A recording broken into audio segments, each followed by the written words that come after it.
হরে কৃষ্ণা, সকলের শ্রীচরণ প্রণাম। আশা করি সব ভালো আছেন। তো প্রায় অনেকে প্রশ্ন করে থাকেন যে ভক্তদের কিছু কমন রূপ। তো আমি আসলে চিন্তা করলাম যে তাদের কোনটা বেশি হয়।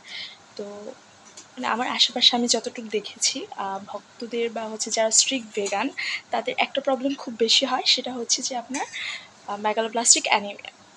তো সেটা দুই কারণে হইতে পারে। একটা হচ্ছে ভিটামিন বি 12 আর আরেকটা হচ্ছে যে আপনার ফলেট অ্যাসিডের জন্য।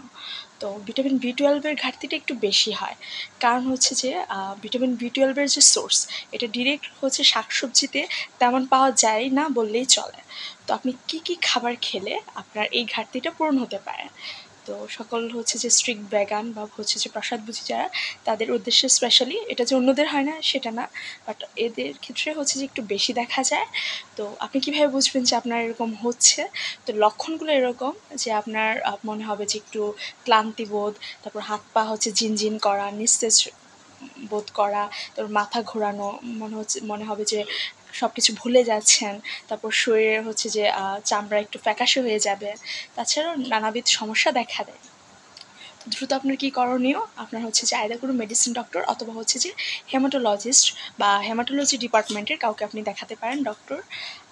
এখন হচ্ছে যে আপনি কোন কোন খাবারে এই ভিটামিন বি 12 পেতে পারেন, যেটা আপনার হচ্ছে যে প্রবলেমটাই যেন না হয়, সেটাই আমাদের আগে হচ্ছে চিন্তা করা উচিত। তো প্রতিকার স্বরূপ যেটা করা উচিত, যে অনেক রিসার্চ বা মেডিকেল সায়েন্সে অনেক গবেষণা করে দেখা গেছে যে কিছু কিছু খাবার আছে যেগুলো খেলে আপনার এই হচ্ছে যে ভিটামিন বি 12 ঘাটতিটা পূরণ হতে পারে। তো যাদের স্ট্রিক্ট ভেগান তাদের ক্ষেত্রে বলছি কী কী খাবার আছে সেগুলো, যেমন দুধ একদম মানে হচ্ছে যে প্রাইমারি একদম সোর্স, দেন দুধের সাথে হচ্ছে দই, পনির, ছানা বা দুধ জাতীয় যা যা আছে সব কিছু। তার পাশাপাশি আর কি আছে, আর হচ্ছে যে আপেল, আলু, দেন হচ্ছে বিট।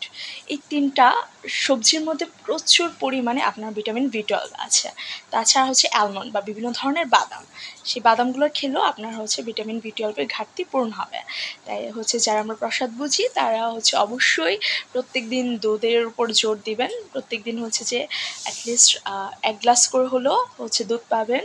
আর চেষ্টা রাখবেন আপনার রেগুলার ডায়েটে অবশ্যই মানে আলু তো রাখতেই, তার পাশাপাশি হচ্ছে বিট বা হচ্ছে একটা করে আপেল, কারণ আপেলে হচ্ছে যে এরকম আরও অনেক গুণাগুণ আছে যে আপনার যত সমস্ত ক্লান্তি বা মানে অক্সিডেন্ট হিসেবে কাজ করে। সো এই খাবারগুলো আপনারা খেতে পারেন। তো ভিডিওটা যদি আপনাদের কোনো উপকার হয় অবশ্যই লাইক, কমেন্ট, শেয়ার করবেন। হরে কৃষ্ণা, প্রণাম।